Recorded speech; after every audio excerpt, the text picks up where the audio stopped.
True life in God के दैनिक podcast में आपका स्वागत है, जहां हम अपने समय में ईश्वर की आवाज सुनते हैं। हम उन्हें सचमुच जान पाते हैं और उनके साथ एक और भी निजी रिश्ता बना पाते हैं। एपिसोड 2। शैतान अलग अलग हमलों के साथ जारी है। शैतान जानता था कि मुझे तिल चट्टों से कितना डर लगता है। मुझे यह लिखने से नफरत है, लेकिन मुझे लगता है कि मुझे यह लिखना ही होगा ताकि यह दिखाया जा सके कि शैतान ने मुझसे कैसे लड़ाई की। एक दिन कमरे से बाहर निकलते समय मैंने दरवाजा बंद कर दिया। अचानक मेरे चेहरे पर एक गीला तरल पदार्थ छिड़का हुआ महसूस हुआ। मैं समझ नहीं पा रही थी कि यह कहां से आया। मैंने अचानक शैतान को हंसते हुए सुना और उसने मजाक में मुझसे कहा, मैं इसी तरह बपतिस्मा देता हूँ, इसी तरह के पवित्र जल के तुम हकदार हो। तब मुझे समझ आया कि क्या हुआ था। मैंने दरवाजे की चौखट पर एक बड़ा सा कॉकरोच कुचल दिया था। मैं अपनी घृणा से वहीं मर सकती थी। मुझे शैतान के हमलों के बारे में इतना लिखना पसंद नहीं, लेकिन मैं यह दिखाना चाहती हूँ कि उसने इस संदेश को बाहर आने से रोकने और मुझे उस मिशन से रोकने के लिए मुझसे कितना संघर्ष किया, जो प्रभु मेरे लिए तैयार कर रहे थे।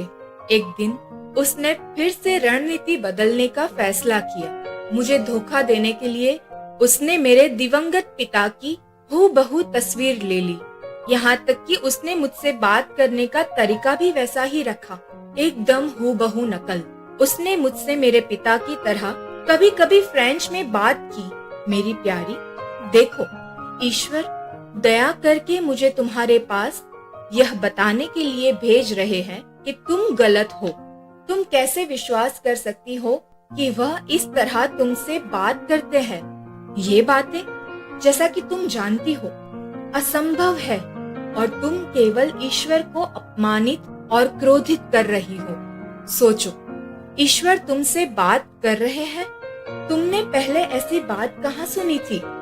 केवल पागलपन ही तुम्हें ऐसी बात पर विश्वास दिला सकता है। मैंने पूछा, अच्छा, मेरे स्वर्गदूत का क्या? क्या स्वर्गदूतों के साथ यह संभव है? जब उसने कहा, ओह वह, तो उसकी आवाज में नफरत भर गई और मैंने एक बार फिर शैतान को पहचान लिया। रेगिस्तान, फिर पूर्ण समर्पण। इसलिए मैं उसे बहकाऊंगा और उसे जंगल में ले जाकर उसके दिल से बात कहूंगा।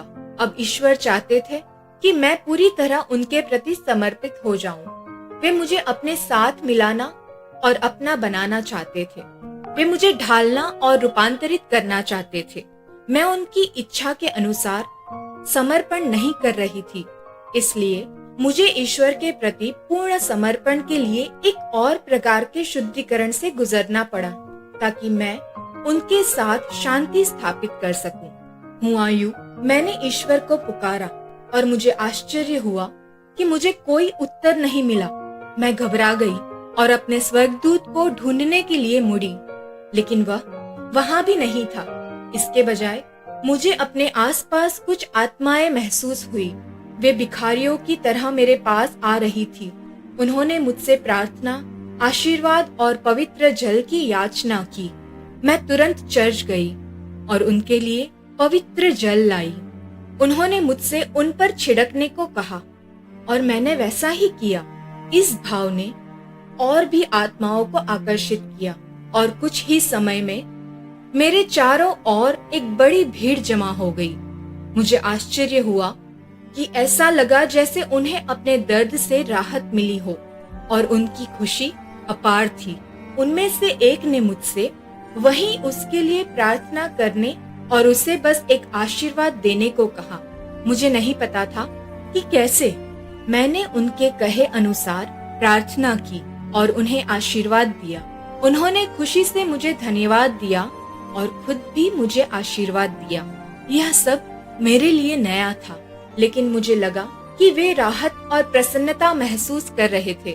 मैंने उनसे पूछा कि क्या उन्हें पता है कि मेरा स्वर्गदूत कहाँ है? जिसे मेरा दिल पहले से ही प्यार करने लगा था, लेकिन मुझे कोई जवाब नहीं मिला। इस अकेलेपन में बीता हर दिन एक साल जैसा लग रहा था। मैं शांति की तलाश में थी और मुझे वह नहीं मिल रही थी। मैं कई दोस्तों और लोगों से घिरी हुई थी, लेकिन उस समय मैंने स्वयं को जितना अकेला और परित्यक्त महसूस किया, वैसा पहले मैंने कभी नहीं किया था। मुझे ऐसा लग रहा था जैसे मैं नर्क से गुजर रही हूँ। कई बार मैंने अपने स्वर्गदूत को वापस लौटने के लिए पुकारा, लेकिन नहीं, वह गायब हो गया था। उसकी उड़ान में मेरी आत्मा हार गई। मैंने उसे ढूंढा, लेकिन वह मुझे नहीं मिला। मैंने उसे पुकारा, लेकिन उसने कोई जवाब नहीं दिया। मैं पूरे 3 हफ्ते रेगिस्तान में भटकती रही, जिंदा से ज्यादा मुर्दा, जब तक कि मैं इसे और सहन नहीं कर सकी। और उस भयानक रात में जिससे मेरी आत्मा गुजर रही थी, मैं फूट फूट कर रोई। जब मैं किशोरी थी तो मैं अपनी आत्मा की आंखों से अपने चारों ओर कई आत्माओं को देखती थी। जब मैं इन आत्माओं को देखती तो मन ही मन कहती, हाँ, ये फिर से मरे हुए लोग हैं। वे उस कमरे में भरे हुए थे जिसमें मैं थी। वे जमीन पर एक दूसरे के पास बैठे हुए प्रतीत हो रहे थे। मुझे लगा कि वे मेरी उपस्थिति का आनंद ले रहे हैं। वे सभी एक जैसे लग रहे थे। वे दुबले पतले, बिना बालों वाले और भूरे रंग के दिख रहे थे। उनका पूरा शरीर राख की तरह धूसर था। वे कोई आवाज नहीं कर रहे थे और वास्तव में ऐसा लग रहा था जैसे वे मुझे परेशान नहीं करना चाहते थे। यह एक बहुत ही सामान्य दृश्य था जो कई वर्षों तक होता रहा। बाद में यीशु ने मुझे यह सब समझाया। उन्होंने कहा कि ये आत्माएं मेरी प्रार्थनाओं का इंतजार कर रही थी जब मैं परिवर्तित हो जाऊंगी, पूरे दिल से। और पहले कभी नहीं कहा यहोवा से, पिता आप कहाँ हैं? पिता आपने मुझे क्यों छोड़ दिया? हे प्रभु, मुझे ले लो और अपनी इच्छा अनुसार मेरा उपयोग करो। मुझे शुद्ध करो ताकि तुम मेरा उपयोग कर सको। मेरे हृदय की गहराइयों से आई इस तीक्ष्ण पुकार के साथ ही स्वर्ग अचानक खुल गया और पिता की गड़गड़ाहट की तरह पूरी भावना से भरी आवाज ने मुझे पुकारा, मैं ईश्वर तुमसे प्यार करता हूँ। ये शब्द मेरी आत्मा पर लगे उन गहरे घाव पर मरहम की तरह थे और उन्होंने मुझे तुरंत ठीक कर दिया। मैंने प्रभु के कहे इन शब्दों में उनके असीम प्रेम को महसूस किया।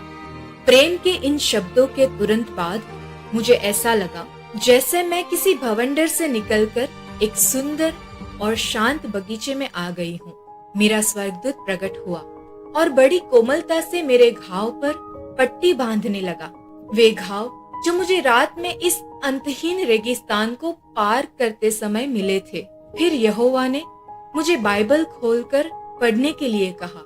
मैंने जो पहला अंश पढ़ा उससे मेरी आंखों में आंसू आ गए और मेरा मन बदल गया, क्योंकि इसने मुझे अद्भुत तरीके से ईश्वर के हृदय का दर्शन कराया। मैंने निर्गमन ग्रंथ 22.25 और 26 में ये शब्द पढ़े, यदि तुम किसी दूसरे का वस्त्र गिरवी रख लो तो उसे सूर्यास्त से पहले लौटा देना। यही उसका एकमात्र वस्त्र है।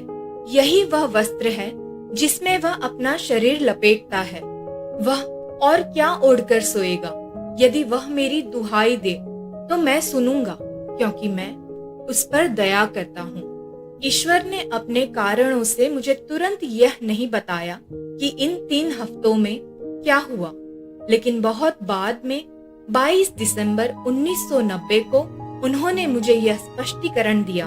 उनके अपने शब्द इस प्रकार है, मेरा हृदय प्रेम का रसातल तुम्हारे लिए रो रहा था। तुमने मेरे हृदय में दुख पर दुख, विश्वासघात पर विश्वासघात जमा कर लिया था। तुम मुझसे कुश्ती लड़ रहे थे, नन्हे जीव, लेकिन मैं जानता था कि तुम्हारा हृदय विभाजित हृदय नहीं है। और एक बार जब मैंने तुम्हारा हृदय जीत लिया तो वह पूरी तरह से मेरा हो जाएगा। अपने युग की एक वस्तु, तुम मुझसे कुश्ती लड़ रहे थे, लेकिन मैंने तुम्हें युद्ध में गिरा दिया और तुम्हें धूल में घसीटकर रेगिस्तान में ले गया, जहां मैंने तुम्हें वही अकेला छोड़ दिया। मैंने तुम्हारे अस्तित्व के आरंभ से ही तुम्हारी रक्षा करने, तुम्हें सांत्वना देने और तुम्हारा मार्गदर्शन करने के लिए तुम्हें एक संरक्षक स्वर्गदूत प्रदान किया था।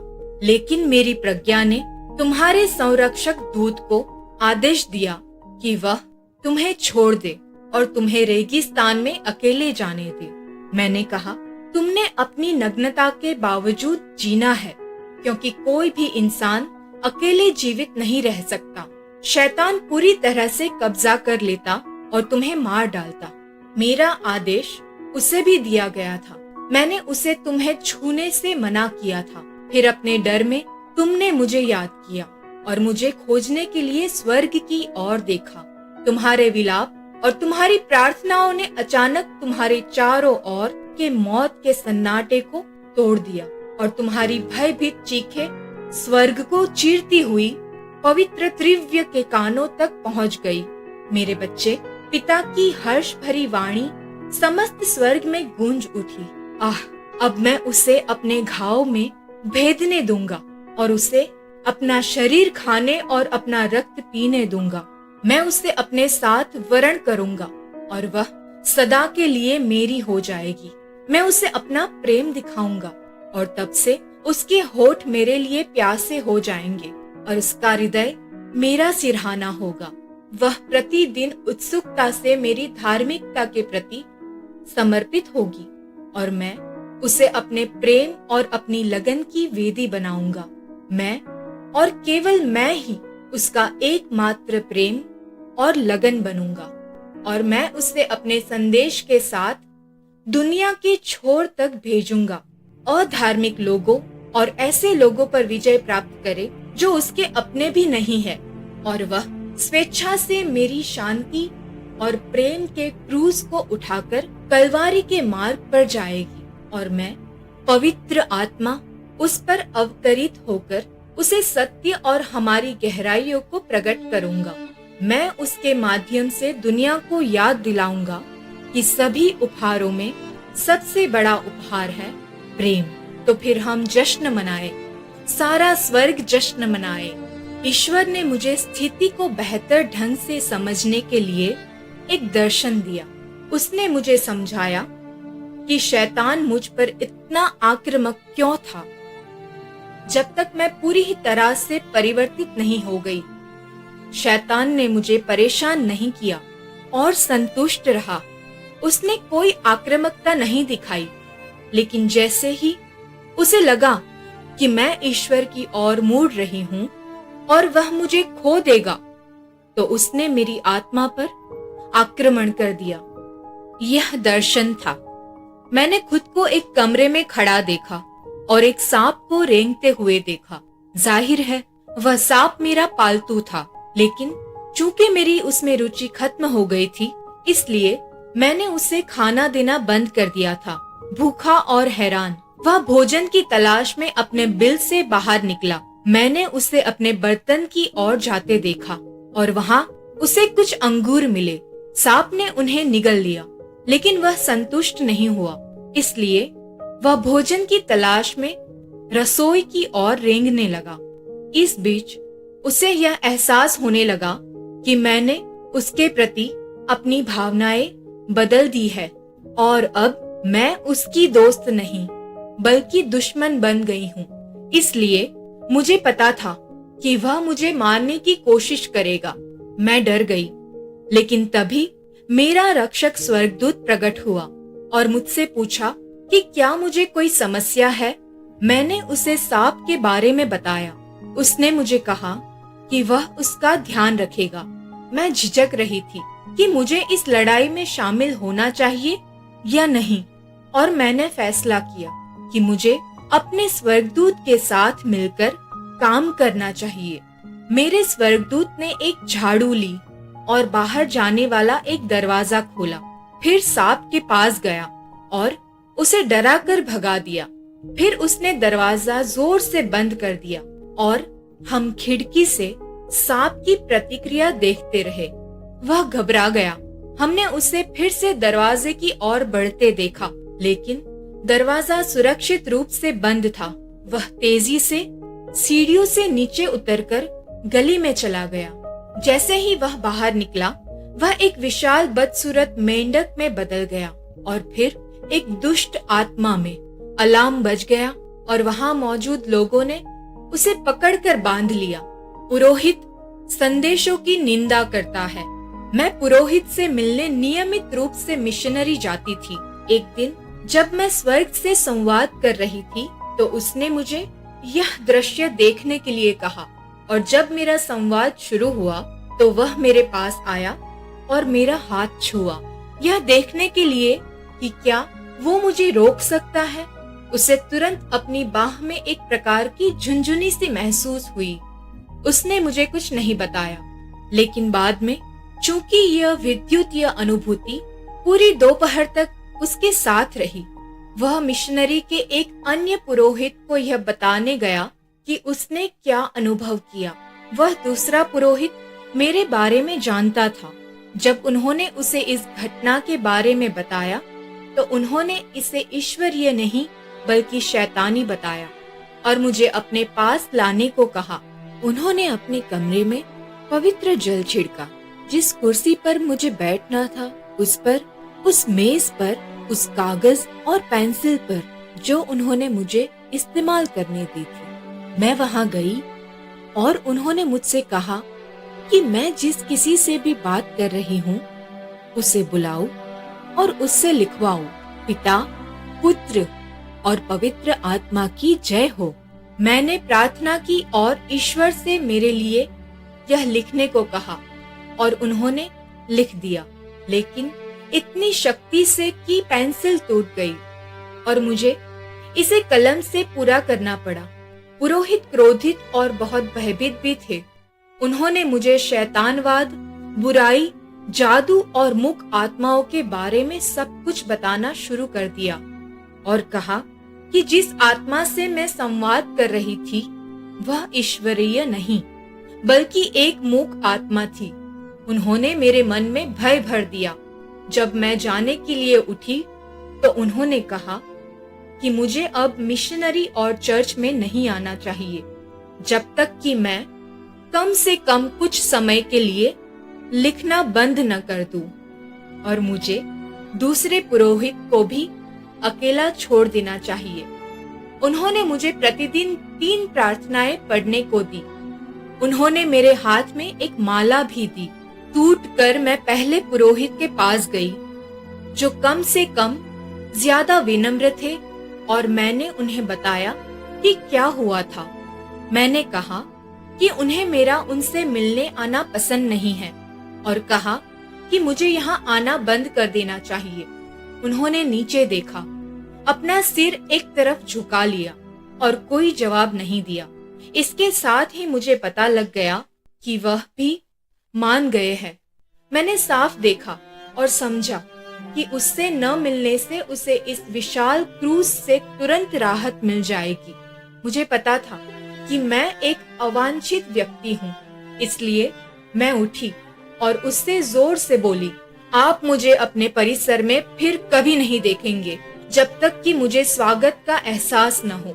और मैं वहां से चली गई, यह सोचकर कि मैं कैथोलिक परिसर को हमेशा के लिए छोड़ रही हूँ। मैं घर वापस आई और खूब रोई। मेरा स्वर्गदूत मुझे सांत्वना देने आया और मेरे माथे को सहलाया। मैंने ईश्वर से विलाप किया, मैं उलझन में हूँ और मेरी आत्मा किसी की कल्पना से परे दुखी है। मुझे अब और कुछ नहीं पता। आप कहते हैं कि यह आप है और मेरा दिल महसूस करता है और जानता है कि यह आप है, लेकिन वह कहते हैं कि यह शैतान है। अगर यह आप है तो मैं चाहती हूँ कि यह पुरोहित एक दिन कहे और स्वीकार करे कि मेरी बातचीत दिव्य है और मैं विश्वास करूंगी। ईश्वर ने बस इतना कहा, मैं उसे झुका दूंगा।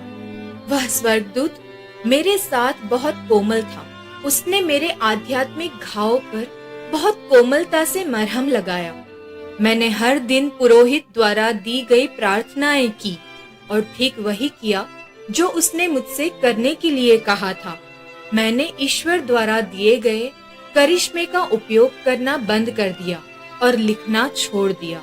चूंकि मैं एक मुस्लिम देश में रहती थी, इसलिए मैंने अध्ययन करने और हमारी पवित्र बाइबल से उसकी तुलना करने के लिए एक कुरान खरीदी। एक दिन जब मैं नोट्स ले रही थी तो मुझे आश्चर्य हुआ कि हमारे स्वर्गीय पिता मेरे पास आए।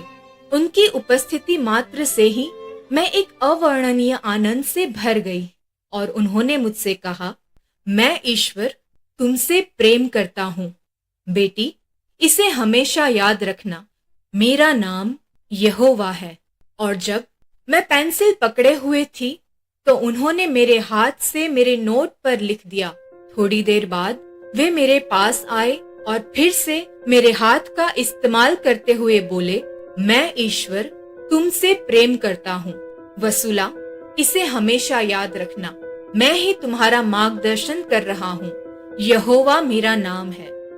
यह इतना मार्मिक था कि मैं फूट फूट कर रो पड़ी। मैं एक कैदी की तरह थी। मुझे अपने पिता से बात करने की मनाही थी। स्वर्ग से किसी भी तरह का संवाद करने की मनाही थी। ईश्वर के द्वारा मुझे दिए गए करिश्मे का उपयोग करने की मनाही थी और स्वर्ग में अपने पिता तक पहुंचने के लिए इस रास्ते का उपयोग करने की मनाही थी। इन सभी प्रतिबंधों के बीच कारावास में मुझसे मिलने कौन आता है? वह जो मुझसे सबसे ज्यादा प्यार करता है, सबसे कोमल पिता, वह जो पूरे ब्रह्मांड को अपनी हथेली में रखता है, मुझे अपना स्नेह और अपना प्यार दिखाने के लिए। आपने अभी अभी true life in God podcast सुना है। कल हम फिर एक नए एपिसोड के साथ आपसे मिलने के लिए उत्सुक हैं।